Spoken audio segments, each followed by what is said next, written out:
بسم اللہ الرحمن الرحیم۔ ناظرین السلام علیکم۔ کل ہم نے کچھ بتایا تھا آپ کو ڈالر پالیٹکس کے بارے میں بھی۔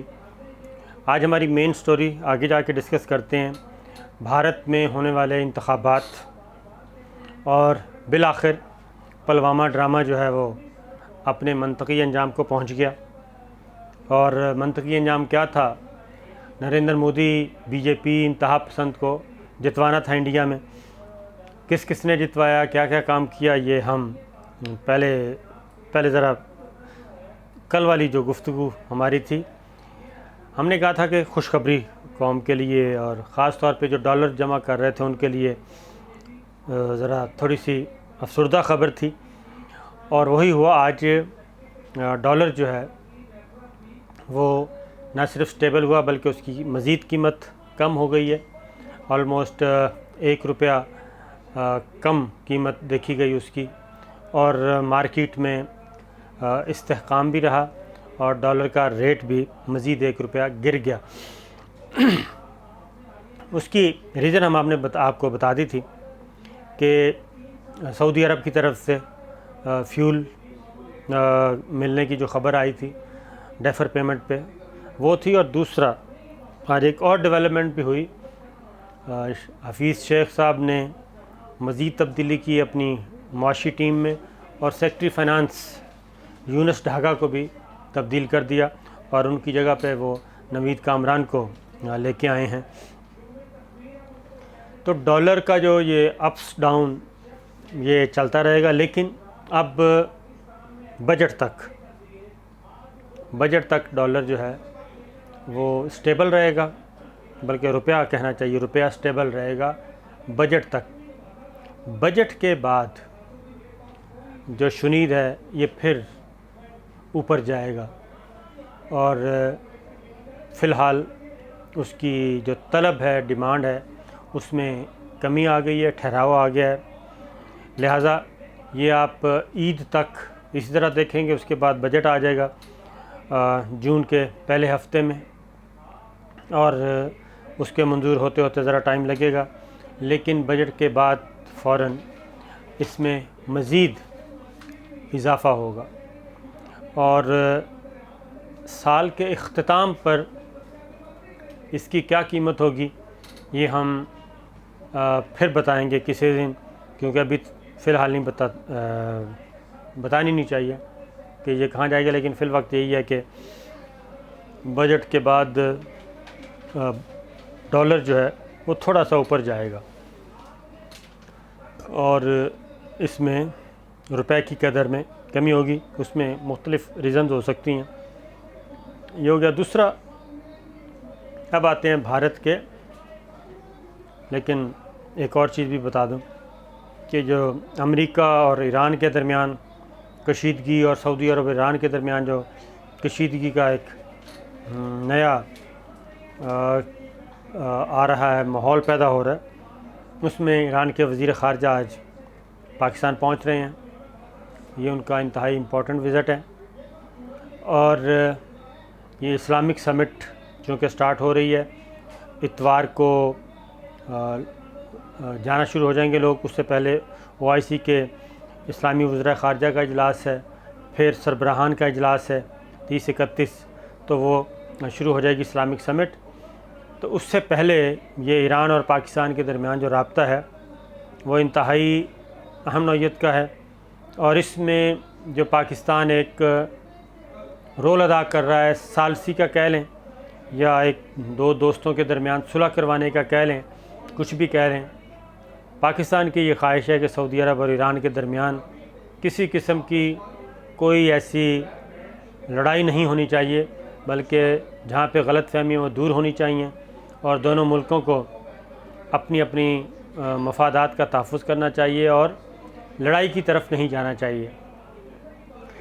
تو اس میں پاکستان کی ملٹری لیڈرشپ بھی بہت بھرپور طریقے سے کام کر رہی ہے۔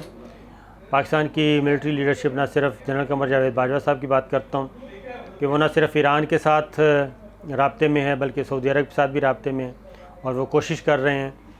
اور اسی طریقے سے پرائم منسٹر عمران خان بھی، ان کا بھی یہی سوچ ہے کہ لڑنا نہیں چاہیے۔ تو یہ چیزیں بھی ساتھ ساتھ ہو رہی ہیں۔ اب آتے ہیں بھارت کے انتخابات کی طرف۔ اس دفعہ ایک تو نریندر مودی کامیاب ہو گئے، دو تین چیزیں بڑی واضح ہو گئیں کہ بھارت کے انتخابات جو ان کی دعوے دار تھے کہ بھارت سب سے بڑی جمہوریت ہے اور اس میں ملٹری اسٹیبلشمنٹ کا کوئی رول نہیں ہوتا، کوئی عمل دخل نہیں ہوتا، وہ ان انتخابات میں کھل کر سامنے آ گیا۔ وہ ایسے آیا کہ ایک پلوامہ ڈرامہ کروایا گیا، اس میں خاص طور پہ نریندر مودی کو سیاسی فائدہ دینا تھا انتخابات میں کامیاب کروانے کے لیے۔ اس کا الزام پاکستان پہ لگایا گیا، لیکن جو چیزیں انفولڈ ہوئیں، جو آڈیو ٹیپس ریکارڈنگ سامنے آ گئی بھارت کے وزیر خارجہ کی، راجناتھ کی، امیت شاہ کی اور ایک خاتون کی، جس میں یہ پلاننگ بہت پہلے ہو گئی تھی کہ فروری میں اس طرح کا ایک بلاسٹ، اس طرح کی ایک ٹیررسٹ ایکٹیویٹی ہوگی اور اس میں بے شک 100-200 بھارتی فوجی مارے جائیں، کوئی مسئلہ نہیں ہے، اس کا فائدہ پہنچانا تھا بی جے پی کو۔ اور اس طرح کے کام جو ہیں وہ انٹیلیجنس ایجنسیز کے بغیر ممکن نہیں ہوتے، اور بھارت کی اسٹیبلشمنٹ نے، بھارتی آرمی نے بھرپور طریقے سے مدد کی انڈین پولیٹیکل لیڈرشپ یعنی کہ بھارتیہ جنتا پارٹی کی، نریندر مودی کو فل سپورٹ کیا اور ایک سٹیج تیار کر کے دیا، اور اینٹی پاکستان وہاں پہ ایک نیریٹو بلڈ کیا گیا، پاکستان کے ساتھ دشمنی کو ابھارا گیا اور پلوامہ کروایا گیا، سارا الزام پاکستان پہ لگایا گیا۔ اس کے بعد بالا کوٹ پہ پھر ایک ایڈونچر کیا گیا، ایک جہاز آیا، اپنا پھسپھسا سا وہ بارود پھینک کے چلا گیا جنگل میں، لیکن جہاں پہ بھارتی اسٹیبلشمنٹ کی، بھارتی فوج کی، بھارت کی انٹیلیجنس ایجنسیز کی مس کیلکولیشن ہوئی، وہ ہوئی ان کا خیال تھا کہ پاکستان اس پہ ریئیکٹ نہیں کرے گا اور اس حد تک نہیں جائے گا اور اتنا بھرپور جواب نہیں دے گا کہ بھارت زچ ہو جائے، اور وہ پاکستان نے پہلے ہی انفارم کر دیا تھا۔ عمران خان نے فارم سے خطاب کیا اور اس میں واضح طور پہ انڈیا کو یہ کہا تھا کہ ہم جواب دینے کے بارے میں سوچیں گے نہیں بلکہ جواب دیں گے، اور اس کا بھرپور جواب دیا گیا۔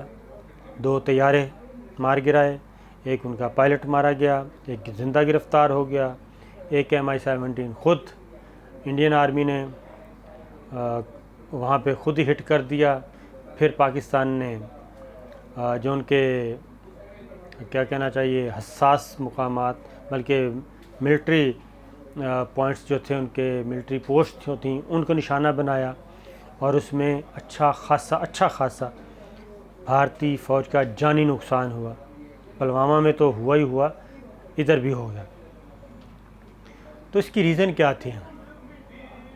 آخر کیا وجہ ہے کہ نریندر مودی کو، انتہا پسند تنظیم کو، انتہا پسند جماعت کو بھارت میں کیوں جتوانا ضروری تھا بھارت کی اسٹیبلشمنٹ کی طرف سے؟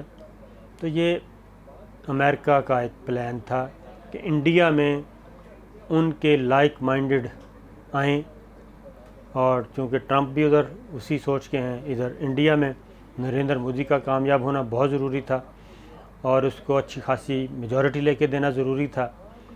تو بھارتی فوج نے عالمی اسٹیبلشمنٹ، امریکنز کی خواہش کے عین مطابق اپنا کام کیا اور نریندر مودی کو انتخابات میں کامیاب کروایا۔ اب پاکستان اور بھارت کے درمیان کیا کشیدگی بڑھے گی، کم ہوگی؟ افغانستان میں چل رہا ہے، ایک طرف پاکستان کو کہا جا رہا ہے کہ آپ رول ادا کریں پیس پروسیس کے لیے طالبان کے ساتھ، اور دوسری طرف یہ بھی کہا جا رہا ہے کہ آپ انڈیا کو رول بھی تسلیم کریں افغانستان میں۔ یہ دونوں کام ہو نہیں سکتے۔ پاکستان کبھی بھی افغانستان میں انڈین مفادات کو تحفظ نہیں دے سکتا۔ یہ ایک وجہ تنازع ہے، خاص طور پہ پھر سی پیک میں بھی، سی پیک کو سبوٹاج کرنے کے لیے بھی انڈیا میں ایک انتہا پسند لیڈر کی ضرورت تھی، کیونکہ جو امریکہ کا ایک نیا جو پلان ہے خلیج میں آگ لگانے کا، اس خطے میں جنگ کا ماحول پیدا کرنے کا، تو اس کے لیے تو ضروری ہے انڈیا میں ایک انتہا پسند سوچ کا آدمی ہو، اور وہ اپنی اکثریت کے بل بوتے پر، ہندو اکثریت کے بل بوتے پر جو چاہے کرے، وہ چیز تھی۔ تو یہ پلاننگ آ گئی۔ اب کشمیر کے معاملے میں پاکستان اور انڈیا کے تعلقات کیسے ہوں گے؟ بی جے پی کا جو منشور ہے وہ ہے، اس کے منشور میں شامل ہے کہ آرٹیکل 370 اور آرٹیکل 35A جو کشمیر سے متعلق ہے، مقبوضہ کشمیر کو خصوصی درجہ دیتا ہے انڈین کانسٹیٹیوشن میں۔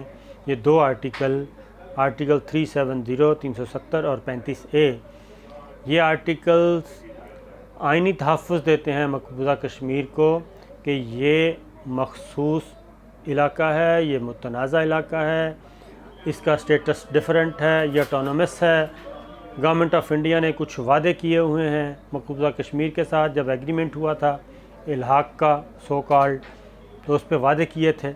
اب بی جے پی جو ہے وہ آرٹیکل 370 کو بھی ختم کرنا چاہتی ہے، 35A کو بھی ختم کرنا چاہتی ہے، اور مقبوضہ کشمیر کو جو خصوصی درجہ حاصل ہے اس کا خصوصی درجہ بھی ختم کرنا چاہتی ہے، اور اس کو بالکل ایک نارمل ٹیریٹری، ایک نارمل علاقے کے طور پہ جیسے انڈیا کے باقی علاقے ہیں اسی طرح کا درجہ یہ دینا چاہتی ہے، جس پہ بھرپور قسم کی ریزسٹنس بھی ہوگی اور پاکستان کے ساتھ بھی تعلقات کشیدگی کی طرف جائیں گے۔